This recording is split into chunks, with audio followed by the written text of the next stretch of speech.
Assalamualaikum warahmatullahi wabarakatuh. Perkenalkan, nama saya Syafiatul Khair, NIM 17010101652, jurusan Bimbingan Penyuluhan Islam, Fakultas Dakwah dan Komunikasi, UIN Wali Songo, Semarang. Di sini saya akan menjelaskan sedikit tentang trauma healing, yaitu dengan metode relaksasi.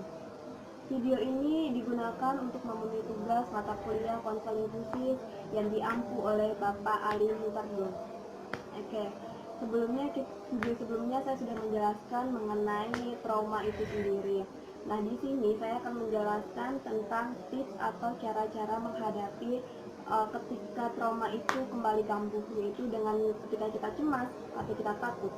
Oke, yang pertama yaitu kenapa sih trauma itu masih saja kita rasakan walaupun kejadiannya sudah lampau, kita sudah lalu, tapi kita masih merasakan kecemasan, ketakutan. Seperti itu kenapa sih? Jawabannya karena itu bersangkutan dengan suatu sistem yang ada di otak kita, yaitu yang dinamakan amigdala. Apa sih amigdala itu? Amigdala adalah tempat penyimpanan memori kehidupan kita. Dalam hidup kita mengalami dua kejadian. Yang pertama, kejadian baik. Yang kedua, kejadian buruk. Nah, dua kejadian ini ditampung di dalam amigdala kita. Lalu amigdala itu gunanya untuk apa sih? Apa sih yang bisa disimpan di amigdala tersebut? Amigdala itu menyimpan hal-hal yang berkesan saja. Dan ketika kita menghadapi peristiwa atau kita bertemu dengan seseorang atau suatu tempat yang mengingatkan kita kepada trauma masa lalu kita, maka trauma itu bisa saja muncul, yaitu dengan timbulnya kecemasan atau ketakutan yang dulu pernah ada itu akan muncul kembali. Ingatan tidak bisa dilupakan, ingatan tidak bisa dihilangkan, tapi ingatan itu kebermaknaannya bisa diubah. Dari yang tinggi bisa diturunkan. Lalu upaya apa sih yang bisa kita lakukan untuk sedikit mengurangi rasa-rasa seperti itu? Yaitu dengan cara yang pertama, kita harus bisa menerima keadaan yang dulu. Yaitu dengan arti lain kita harus ikhlas. Kita harus ikhlas mengenai apa yang sudah terjadi di masa lalu kita. Yang kedua yaitu kita harus mewarnai hidup kita dengan hal-hal yang positif.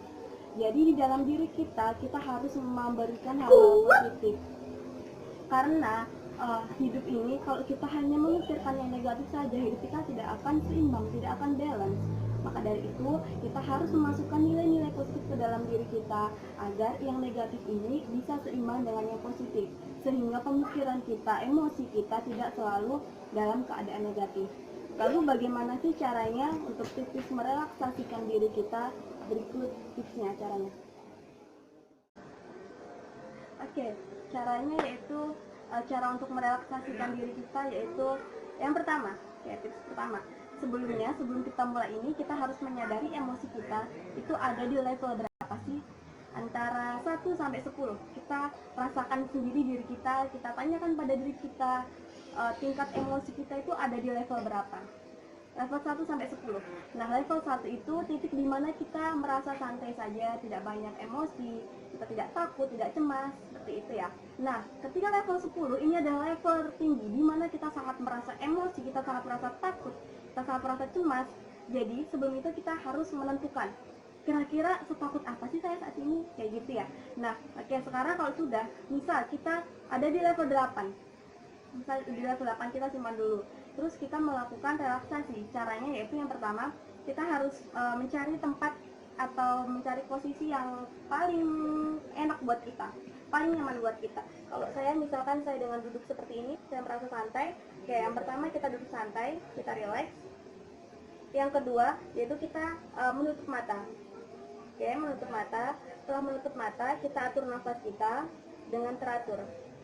Yaitu yang ketiga lagi, kita tarik nafas, lalu kita keluarkan secara pelan-pelan. Coba saya contohkan, ini saya duduk santai, saya pejamkan mata, saya atur nafas, saya tarik nafas,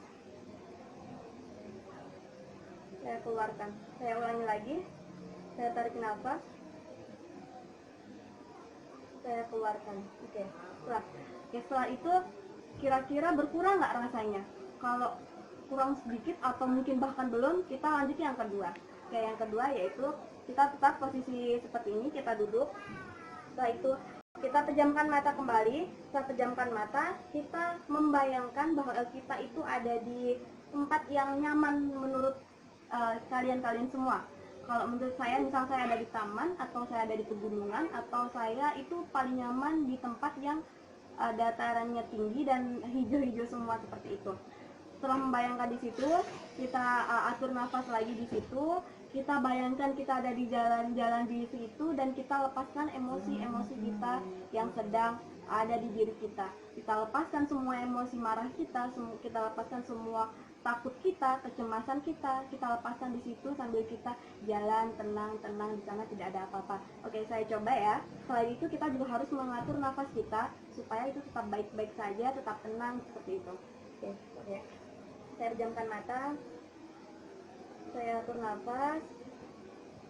Saya membayangkan saya sedang ada di pegunungan, di taman yang penuh dengan bunga. Di sana sangat sepi sekali, di sana sangat tenang sekali. Dan di sini sana saya berusaha melepaskan apa yang ada di hati saya, di pikiran saya yang sangat mengganggu saya.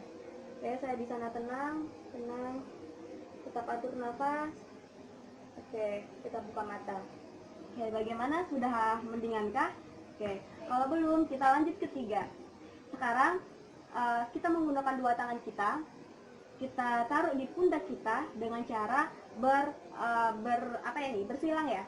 Oke, tangan kanan kita taruh di pundak sebelah kiri kita, tangan kiri kita taruh di pundak sebelah kanan kita. Setelah itu kita pejamkan mata dan kita mengucapkan kalimat-kalimat positif untuk diri kita sendiri, yaitu namanya self talk. Kita mengatakan pada diri kita sendiri untuk memotivasi kita, mensugesti kita agar kita tetap baik-baik saja. Oke, kita pejamkan mata, tangan di sini ya. Sebelumnya kita ucapkan dulu, saya takut, saya kecewa, saya sangat takut, saya sangat cemas, tapi saya menyayangi diri saya dengan sepenuh hati. Saya sangat menyayangi diri saya harus baik-baik saja. Oke, tenang, semua akan baik-baik saja. Tenang, semua akan baik-baik saja. Tenang, semua akan baik-baik saja. Oke, setelah itu atur nafas kembali. Oke, selanjutnya yang terakhir kita menggunakan musik relaksasi. Nah, di sini kita bisa menggunakan musik relaksasi sesuai dengan kenyamanan kita. Di sini musik relaksasi itu banyak. Ada yang dengan instrumen musik atau gitar atau biola kayak gitu. Ada juga yang suara-suara alam, yaitu suara-suara gemercik air atau suara-suara burung di dalam hutan. Seperti itu banyak sekali modelnya. Itu tergantung kenyamanan kita masing-masing. Kalau saya sendiri, saya lebih nyaman dengan suara-suara alam di dalam hutan, di mana di sana ada suara gemercik air dan ada suara burung-burung dan hewan-hewan yang lain. Oke, untuk tips ini sekarang coba kita kita memejamkan mata, kita duduk santai dan kita play musik relaksasi. Setelah itu kita sambil membayangkan kita ada di alam sana, kita santai, kita sendirian dan di sana sangat amatlah tenang sekali. Setelah itu kita harus benar-benar meresapi musik itu, kita resapi, kita ada di dalam sana dan kita santai. Ya, kayak seperti itu. Contoh-contoh cara kita bisa mengurangi rasa cemas kita atau rasa takut kita akibat trauma. Nah, kalau dari semuanya tadi sudah dilakukan, coba kita evaluasi lagi pada diri kita. Nah, tadi kecemasan kita itu ada di level 8, coba dirasakan lagi. Sekarang ada di level berapa? Sudahkah turun atau belum? Kalau belum, kita coba lagi melakukan hal-hal itu. Tapi insya Allah kalau itu memang dilakukan dengan benar-benar, dengan keyakinan dan dengan keadaan yang benar-benar tenang, insya Allah itu bakal mengurangi. Oke? Cukup sekian dari saya. Semoga ini bermanfaat buat Anda semua. Semoga kita semua terbebas dari gangguan-gangguan psikologis, yaitu adanya trauma, stres, cemas, krisis, dan lain sebagainya. Semoga ini semua dapat membantu kalian semua. Semoga bermanfaat. Terima kasih dari saya. Mohon maaf bila ada kesalahan. Wabillahi taufiq walhidayah. Wassalamualaikum warahmatullahi wabarakatuh.